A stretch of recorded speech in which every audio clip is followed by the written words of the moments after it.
A couple of months ago, I booked an Airbnb for a weekend away. It had been a crazy few weeks at work, and I just needed to get out of the city for a bit. I didn't want anything too fancy, just a quiet spot where I could read, relax, and clear my head. I found this small, modern house on the edge of a sleepy little town about an hour from home. It looked perfect. Minimalist design, clean lines, and big windows that let in tons of light. Plus, it was private, tucked away on a quiet street with a few trees around it. The reviews were all positive, so I figured, why not? When I got there, everything seemed fine. The house looked just like the photos. Cozy, clean, and very Airbnb aesthetic. The host had left a welcome note on the counter, along with a little guidebook for the area. It was all super organized and professional, which put me at ease. That first night, I made dinner, poured a glass of wine, and settled onto the couch to watch a movie. The house had huge windows, and even though the blinds were drawn, I couldn't shake this weird feeling. I kept glancing over at them, half expecting to see someone standing outside. But of course, it was just my imagination. New places always feel a little weird at first, right? Before bed, I double-checked all the locks. The front door had a deadbolt, the sliding glass door was locked, and all the windows seemed secure. I even tested them, just to be sure. Satisfied, I went to bed and fell asleep pretty quickly. But then, at around 2 a.m., I woke up. At first, I wasn't sure why. The room was quiet. No weird noises, no movement. But something just felt off. I lay there for a minute, trying to figure it out. And then I heard it. A faint creak, like someone stepping on a loose floorboard. I froze. I listened, holding my breath. At first, I thought maybe it was just the house settling. It's an old place, after all. But then I heard it again. Slow, deliberate footsteps, coming from somewhere down the hall. My heart started racing. I grabbed my phone and sat up as quietly as I could. The footsteps were getting closer. I couldn't see anything in the dark, but I could feel it. Someone was in the house. I dialed 911, my hands shaking so badly I almost dropped the phone. When the operator picked up, I whispered, "I think someone broke into my Airbnb." "Are you alone?" she asked, her voice calm but firm. "Yes," I whispered. "I locked all the doors and windows, but someone's inside." "Can you secure yourself in a room?" she asked. "No," I said, glancing at the bedroom door. "There's no lock." "Okay, stay calm. Stay as quiet as you can. Officers are on their way." The footsteps stopped just outside the bedroom door. My stomach dropped. I could hear faint breathing, low, heavy, and way too close. My phone was still in my hand, and I was terrified the light from the screen would give me away. I slid off the bed and crept toward the closet, trying not to make a sound. The closet was small, barely big enough for me to fit. I left the door open just a crack so I could hear what was happening. My heart was pounding so hard, I thought it might give me away. The operator stayed on the line, whispering, "Just stay where you are. Don't move." Then I heard a voice. "Anything in there?" It was low, gruff, and definitely not someone I knew. "Not yet," another voice replied. "Check the kitchen." I felt like I couldn't breathe. There were two of them. I stayed perfectly still. clutching my phone like it was the only thing keeping me alive. I heard them moving through the house, drawers opening, cabinets slamming shut. They were looking for something, but it didn't sound like they were stealing. They were too methodical, too deliberate. It was like they knew what they wanted. "Check the bedroom," one of them said. My stomach twisted. I could hear their footsteps heading back down the hall toward me. One of them pushed the bedroom door open, the sound of it creaking making me want to scream. A flashlight beam swept across the room, landing on the bed, the nightstand, the walls. They were so close I could hear them breathing. "Nothing here," one of them muttered. "Move on," the other said. They left the room, their footsteps retreating down the hall. I let out the tiniest breath, but I didn't dare move. I could still hear them in the house, moving from room to room. And then, a loud knock shattered the silence. "Police! Open the door!" The intruders froze. I could hear them whispering, panicked. "Shit, go! Go now!" one of them hissed. There was a sound of a window sliding open, and then silence. I stayed in the closet until I heard the police enter the house. "It's safe now!" one of them called out. I pushed the closet door open and stumbled out, my legs so shaky I could barely stand. They searched the house but didn't find anyone. One of the officers pointed out muddy footprints leading from the backyard to the living room window. The lock on the window had been forced open. "What were they looking for?" I asked, my voice shaking. The officer shrugged. "Could have been burglars, but they usually grab valuables and leave. These guys seem to be taking their time." That comment stuck with me. If they weren't here to steal, then what were they doing? I left the Airbnb that morning, skipping the last night I'd booked. I didn't even leave a note for the host. I just locked the door and got out of there. Later, I went back to the Airbnb site to look at the listing, but it was gone. Completely gone. No reviews, no host profile, nothing. It was like the house had never existed. To this day, I can't stop thinking about it. Who were they? What were they looking for? And why did they pick that house? It still gives me chills. I haven't stayed at an Airbnb since.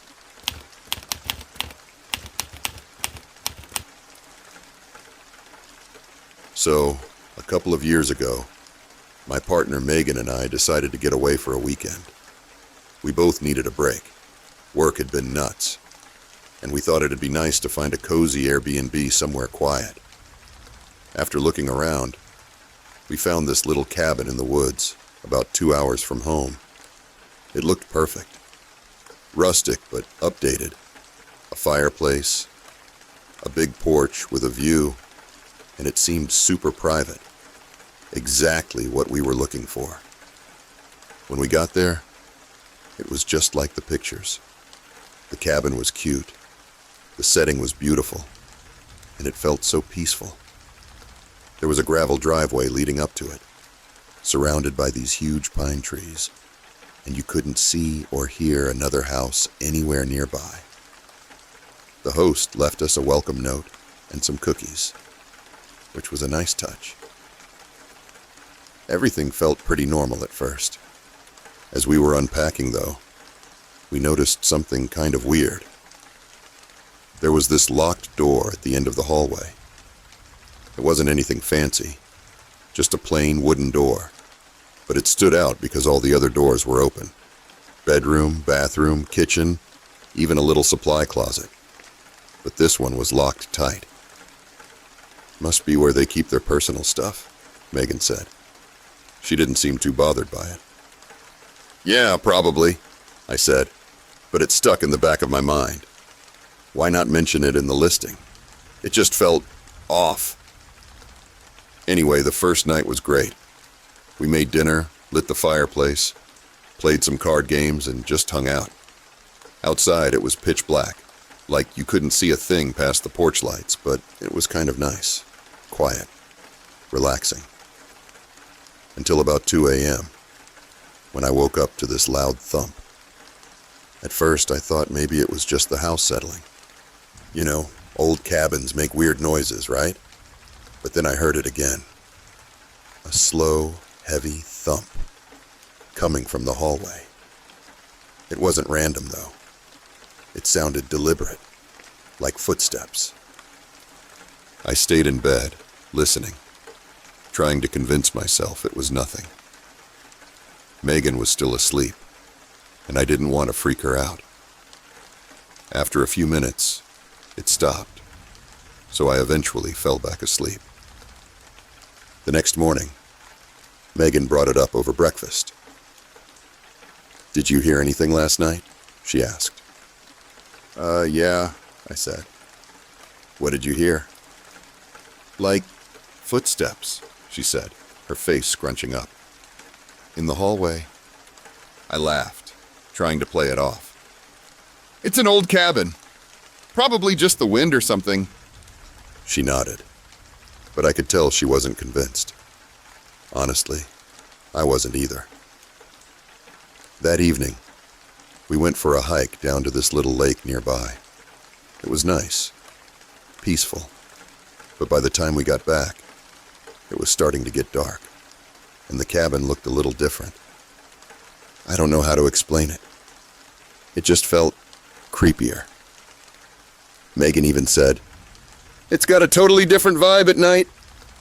We made dinner and tried to relax, but I couldn't stop glancing at that locked door. It was like it was daring me to think about it. After dinner, as we were getting ready for bed, we heard it again. This time, it wasn't just footsteps. There was this steady, rhythmic thumping coming from behind the locked door. "What the hell?" Megan whispered, clutching my arm.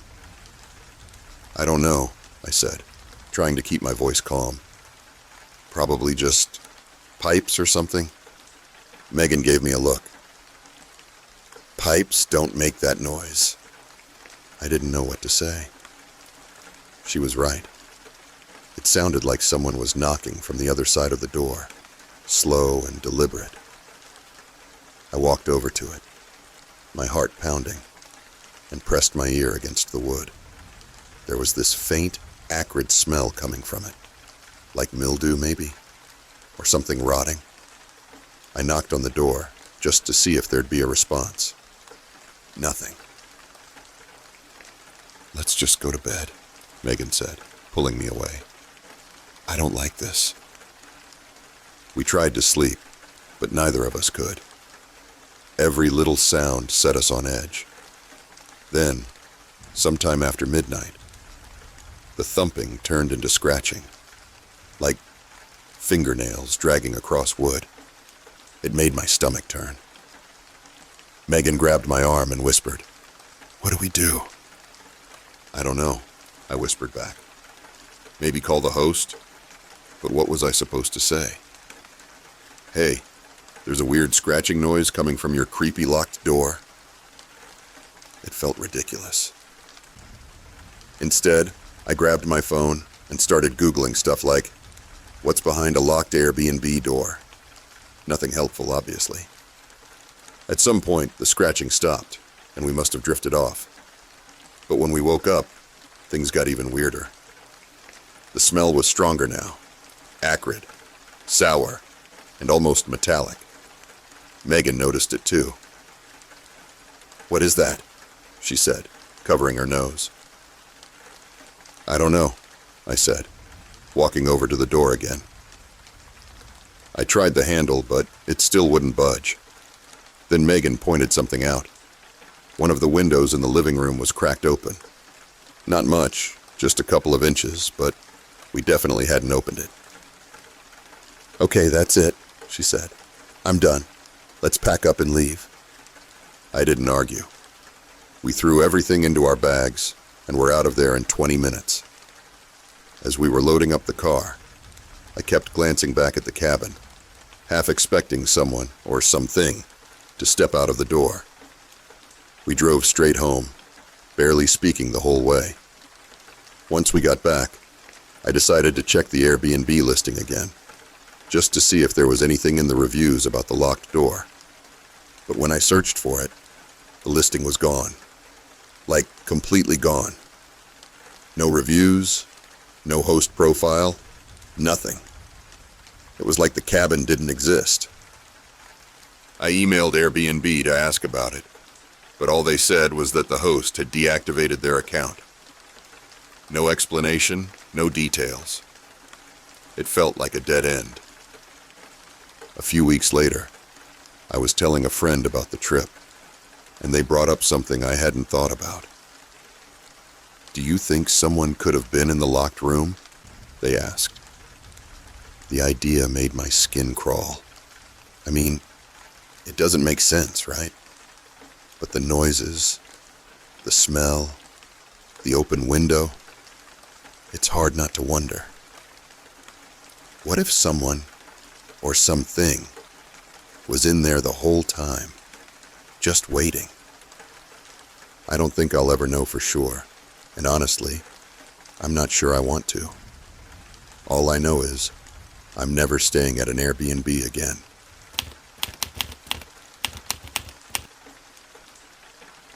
This happened to me last year when I booked an Airbnb for a work trip. It was in a small town, nothing too fancy. Just a house where I could crash for a few nights between meetings. The photos made it look clean and simple, and the reviews were all solid.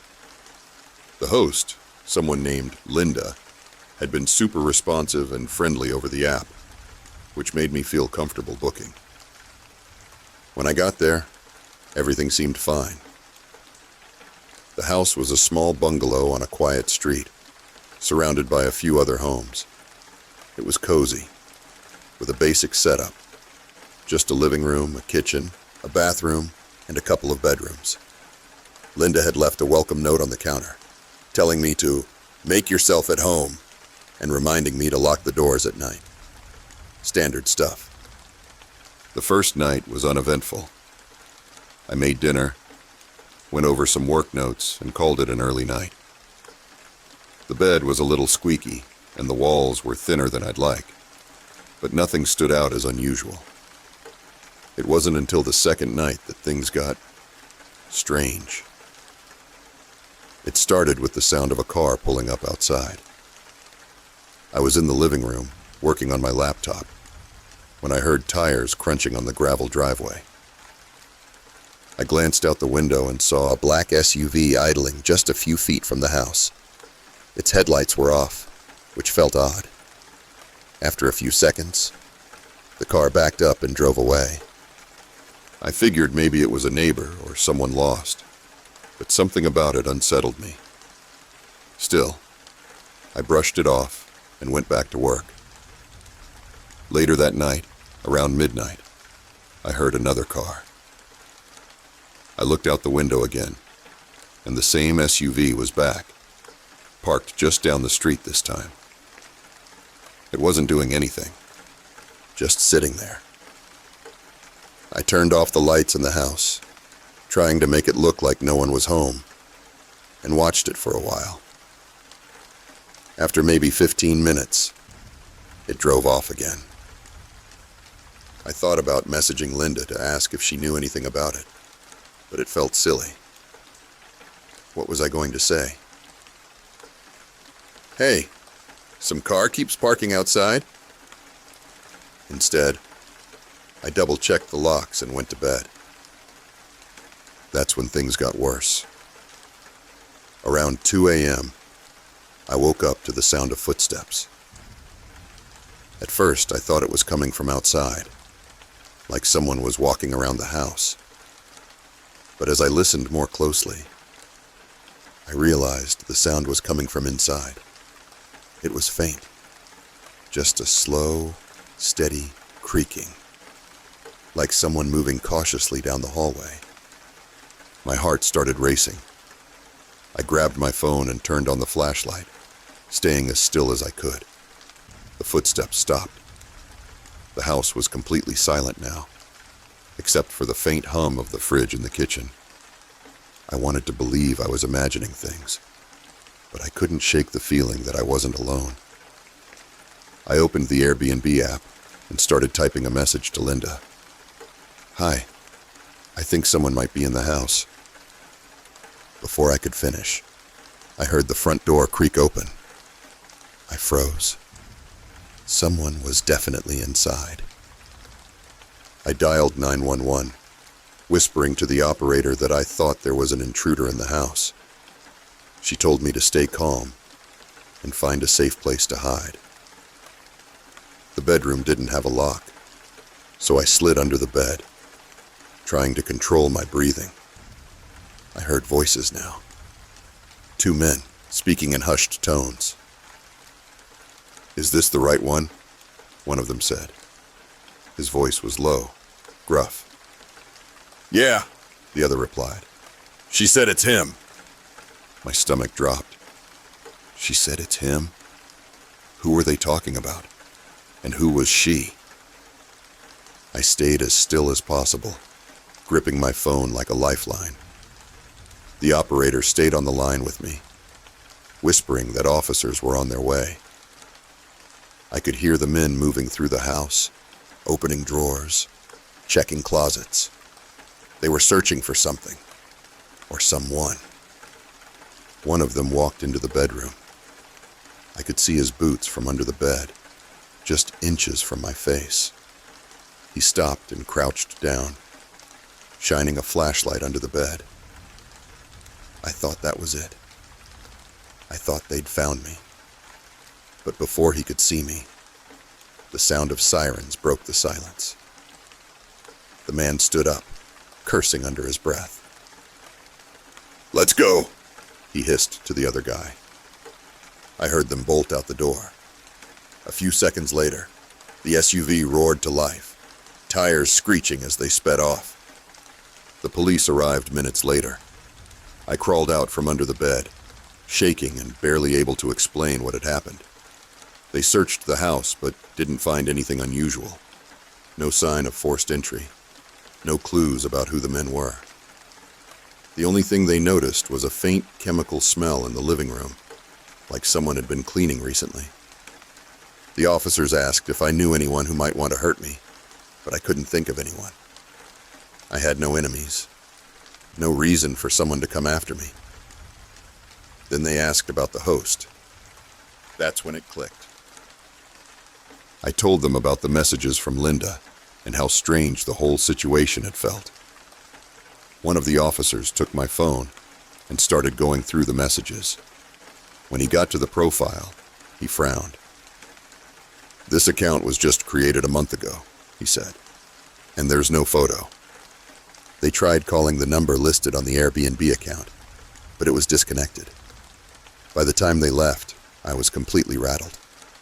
The next day, I packed up and got out of there. Airbnb refunded me, but they didn't give me any real answers.